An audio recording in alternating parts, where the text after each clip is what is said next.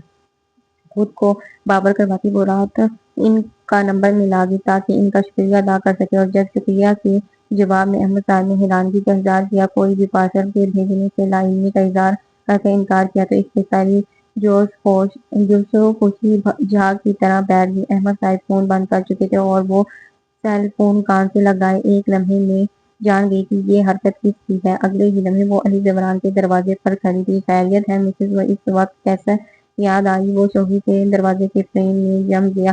اندر تشریف لائیں، اپنا ہی کمرہ سمجھے وہ شریر ہو رہا تھا۔ پارسل آپ نے بھیجا ہے نا، تاکہ آپ باپ کی طرف سے ملنے والی عیدیے پا کر میں خوش ہو جاؤں؟ وہ سنجیدگی سے دریافت کر رہی تھی، اور بات ایک دم سے کھل جانے پر علی جبران کے لبوں سے مسکراہٹ ایک پل کو غائب ہو گئی۔ مجھے آپ کی نیت پر کوئی شک نہیں ہے، لیکن آئندہ سے ایسی کوئی حرکت نہ کیجیے گا۔ سچ کھلنے پر میں مزید ٹوٹ جاؤں، کیونکہ کچھ لوگ جھوٹ بول کر بھی کچھ ہی نہیں دے سکتے۔ ٹوٹے بھیجے لہجے میں وہ احمد کا لہجہ یاد کر رہی تھی۔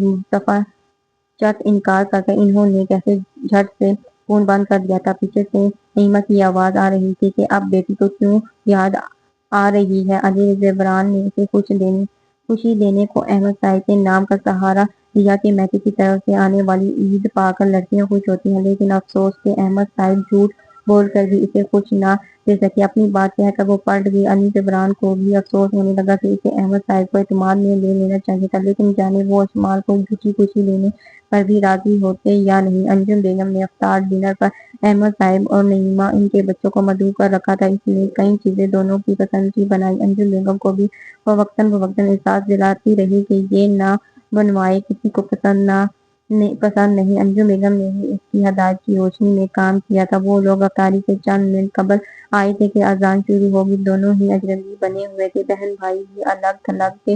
ان سے مل کر اس کا دل مزید بوجھل ہونے لگا۔ احساس و محبت کی گرمی ڈھونڈنے سے بھی نہیں مل رہی تھی، حالانکہ وہ مہینوں بعد مل رہی تھی۔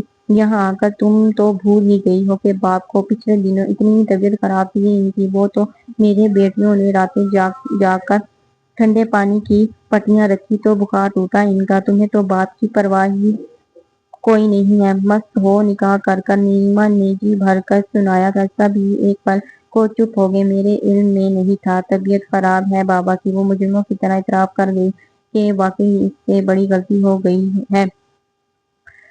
اپنوں سے ملنا جلنا، فون پر بات کرنا آپ کو پسند نہیں چچی جان؟ اب منا دے تو نہیں کروانی آپ نے کہ ہمیں علم ہو جاتا کہ چچا جان کی طبیعت ناساز ہے؟ آپ تو ہمیں اپنا سمجھتی ہی نہیں ہیں چچی جان۔ بھرا اس بے چاری سے گلہ کیوں کر رہی ہیں؟ جو لا علم ہے آپ سے، یہ میری ذمہ داری ہے۔ کبھی بھی میری اشمال کی ضرورت پڑے بتائیے، حاضر نہ ہو تو الزام لگائے۔ علی جبران کے بھگو کر جوتا مارنے پر نعیمہ پہلو بدل کر رہ گئی۔ اپنوں کو بتانے کی ضرورت کب ہوتی ہے؟ وہ تو خود باخبر ہوتے ہیں۔ نعیمہ نے بھی ہارنا نہیں سیکھا تھا۔ اپنوں کے پاس سیلفی کا کالا علم جو نہیں ہے، وہ چچا جان بتانا تو پڑے گا نا۔ علی جبران کی سنجیدگی کے دبے جواب پر رمشا کو ہنسی تو بہت آئی، مگر وہ ضبط کر اشمال کو ٹہوکا دے کر اس کے کان میں گھس گئی۔ دیکھو ذرا اپنے میاں کو کیسے تمہاری طرف داری کر رہا ہے۔ وہ بے ساختہ اسے ہی دیکھے جا رہی تھی جو اس کا محرم تھا، جو لفظوں سے نہیں عقل سے محبت جتاتا تھا۔ روز بخیروں کو بھی گزر گئے تھے، ساتھ ہی شادی کی تیاریاں بھی زوروں پکڑ گئی تھی۔ بالآخر چاند نظر آ گیا تھا اور نئی صبح عید کی نوید لے کر آ گئی۔ عید کا دن کچھ سستی اور کچھ مہمانوں کی آؤ بھگت سے گزر گیا اور بالآخر شادی کا دن بھی آ ہی گیا۔ محرومیت بھری ماضی چھوڑ کر اس نے خوشیوں بھرے حال کو مستقبل میں قدم رکھ دیا۔ شادی میں احمد صاحب اور نعیمہ صاحب کو بلایا گیا، صرف دنیا دکھاوے کو مہمان بن کر آئے تھے۔ ثانیہ کے بچوں کے پیپر چل رہے تھے۔ ایک ہی شہر میں رہتے ہوئے انہوں نے شادی میں آنے سے معذرت کر لی تھی۔ دلہن بنی اسٹیج پر بیٹھی وہ ملول ہوتی تو علی دیوران چپکے سے اس کا ہاتھ پکڑ کر مسکرانے پر زور دیتا۔ گزرے وقت نے ثابت کر دیا کہ وہ کتنا اچھا ہمسفر ہے۔ اس کا ماضی نہیں بدلا تھا، نہ ہی ماضی کے لوگ بدلے تھے، اس کے احساسات بھی نہیں بدلے تھے، جو ہم بس آس لگائے بیٹھے رہتے تھے کہ شاید اب انہیں احساس ہو جائے، شاید اب وہ پلٹ آئیں، مگر وہ انجان تھی کہ کچھ لوگ بے حسی کی کوکھ سے ہی جنم لیتے ہیں اور اسی میں دفن ہو جاتے ہیں۔ انہیں احساس دلانے والے سر پٹک مٹک کر مر ہی کیوں نہ جائیں، وہ بے حسی کی نظر سے نہیں پلٹتے۔ ان کی شادیوں کو سال ہونے والا تھا۔ ننھا سا ارسلان ان کی دنیا کو مکمل کرنے آ گیا تھا۔ دادا دادی کی آنکھ کا تارا تھا تو ان دونوں کا قرار۔ رمشا کا پہلا پیار۔ رمشا بھی اپنے سسرال میں خوش تھی اور اس کی ڈیلیوری عید کے بعد متوقع تھی۔ پتہ ہی نہیں چلا تھا کہ رمضان المبارک ایک بار پھر آ گئے تھے۔ پھر سے وہی سحری افطار کی رونقیں کی کمی تھی تو رمشا کی جو سسرال میں تھی، اور کچھ نیا تھا تو ارسلان کے ساتھ ان سب کا پہلا رمضان۔ یہ لڑکی نہ پاگل کر دے گی مجھے، پہلے روزے سے عید کب لے کر آئے گی کہ رٹ لگائی ہوئی ہے۔ وہ ارسلان کو فیڈر پلا رہی تھی جب انجم بیگم رمشا کی کال سے فارغ ہو کر اسے بتانے لگی۔ وہ بھی مسکرا دی۔ رمشا اسے بھی کئی بار فون کر کر چیزیں لکھوا چکی تھی کہ عید میں یہ بھی ہو وہ بھی ہو۔ فیڈر رکھ کر ارسلان کو کندھے سے لگا کر تھپڑ رہی تھی تاکہ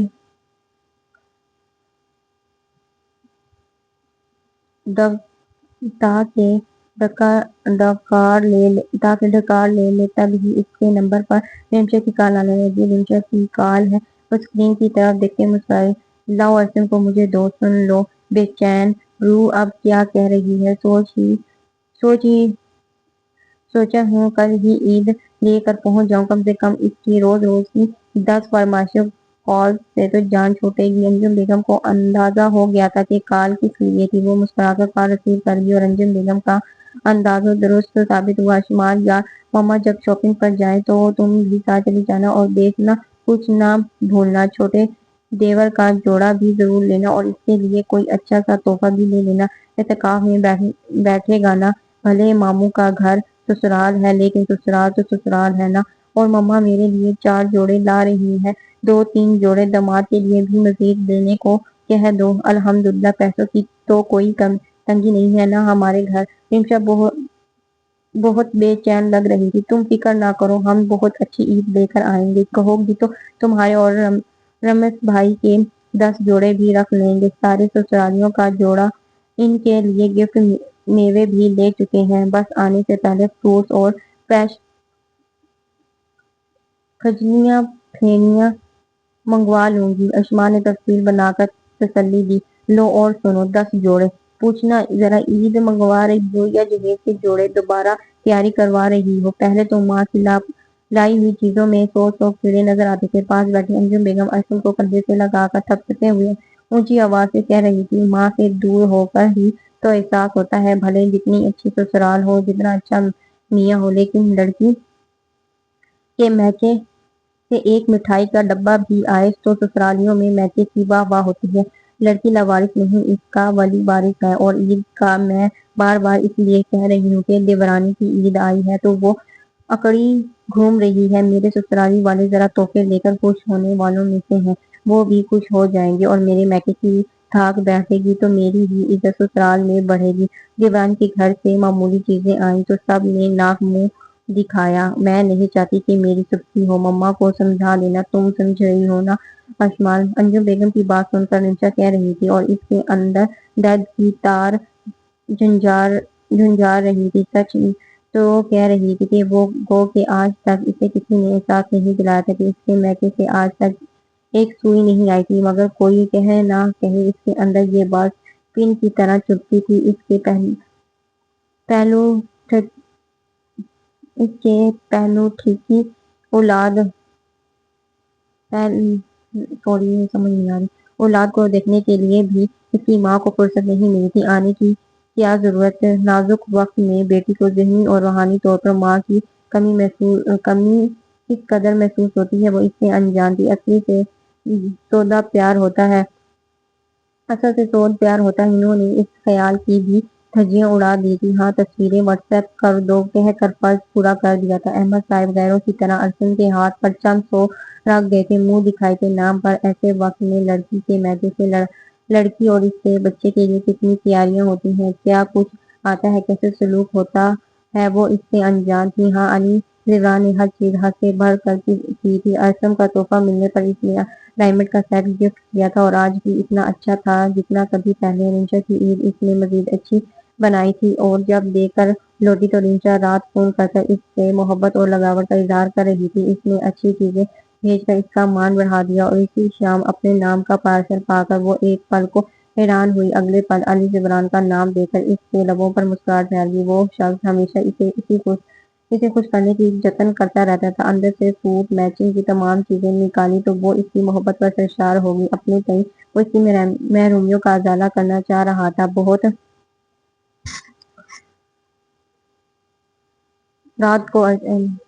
شکریہ، عید بہت اچھی ہے۔ رات کو ارسم سینے پر لٹائے اس سے کھیل رہا تھا تو وہ بھی چپکے سے آ کر پہلو میں لیٹ گئی۔ مہربانی، آپ کو چیزیں پسند آئیں؟ وہ مسکرا کر اسے قریب کر گیا۔ کیوں کرتے ہیں آپ ایسی حرکتیں؟ وہ ناز سے سوال کر رہی تھی۔ کیوں محبت کرتا ہوں تم سے۔ میں نہیں چاہتا میری بیوی کا دل کسی بھی وجہ سے ملول ہو۔ مجھ جیسی لڑکیاں تو بے شمار ہوں گی جو خوشیوں کے تہواروں میں کہیں محروم والدین کی کمی پر روتی ہوں گی تو کوئی میری طرح زندگیوں کے بے حسی پر کلپتی ہوں گی، لیکن مجھے جتنی خوش قسمتی لڑکیاں بہت کم ہوں گی جنہیں آپ جیسے شوہر اچھا شریک سفر ملا ہو۔ بہت شکریہ میری زندگی میں آنے کا۔ میری زندگی میں خوشی کا وجود آپ کے دم سے ہے۔ ایک مہربان ہمسفر کسی نعمت سے کم نہیں۔ وہ بہت عقیدت اور محبت سے اسے دیکھتے ہوئے کہہ رہی تھی۔ اس نے اس کی پیشانی پر اپنی محبت ثابت کر دی ارسم کی کھلکھلاتی آوازوں میں۔ وہ ارسم کی محبت بھری نظریں اس دنیا کو مکمل ہو گئی تھی۔ علی زبران نے اس کی محرومی زندگی میں خوشی گوار رنگ بھر دیے تھے۔ اس بار چاند رات کو باہر چلو گی؟ کیوں؟ اس بار کیا خاص بات ہے؟ جاننا چاہتی ہوں۔ ایویں آوارہ گردی کریں گے، شاپنگ، ڈنر، پھر تم مہندی لگوا لینا۔ وہ پلان سنا رہا تھا اور ارسم صاحب یاد دلایا کہ اس پروگرام میں اس کا کہیں ذکر نہیں تھا۔ اسے ساتھ نہیں لے جاؤں گا، ماں کے پاس چھوڑ دوں گا، وہ دیکھ لے گی۔ اب آ گیا تو اس کا یہ مطلب تھوڑی ہے کہ اس کی ماں کو چند گھنٹوں کے لیے بھی اکیلے لے کر گھوم بھی نہ سکوں۔ کیوں بھئی، لے جاؤ، تمہاری ماں کو اجازت ہے۔ وہ چوٹی سے کہتے بیٹے کے نخرے اٹھا رہا تھا۔ بیٹا بھی خوب اچھلنے لگا تھا۔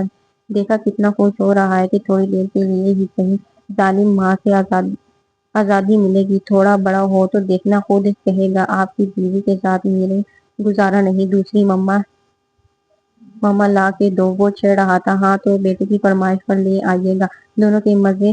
وہ ہنستے ہوئے اس کے بال کھینچ گئی۔ چاند رات کی شاپنگ کرتے، چاٹ دہی بڑے انجوائے کرتے، باہر ڈنر کر واپسی میں مہندی لگوا کر لوٹی اور ارسم کو انجم بیگم سلا چکی تھی۔ صبح عید تھی، خوشیاں تھیں، لیکن ہزار خوشیوں کے بعد بھی اس کے اندر سے اپنوں کی بے حسی کا دکھ نہیں مٹتا تھا۔ علی زبران بہترین ہمسفر تھا، ہر گھڑی اس کی خوشیوں کے لیے سامان پیدا کرتا رہتا تھا، لیکن وہ نہیں جانتا تھا کہ جن لڑکیوں کے میچے میں کوئی نہیں پوچھنے والا ہوتا، سسرال میں ہزار خوشیاں پا کر بھی عید کی خوشیوں میں وہ اپنی آنکھوں کا گیلا پن ضرور چھپاتی ہیں۔ اس کی آنکھیں بھی نم تھی لیکن لب مسکرا رہے تھے۔ یہ تو ناول ہمارا یہاں پہ اینڈ ہوا۔ ناول کیسا لگا کمنٹ کر کے بتائیے گا اور مجھے اپنی دعاؤں میں یاد رکھیے گا۔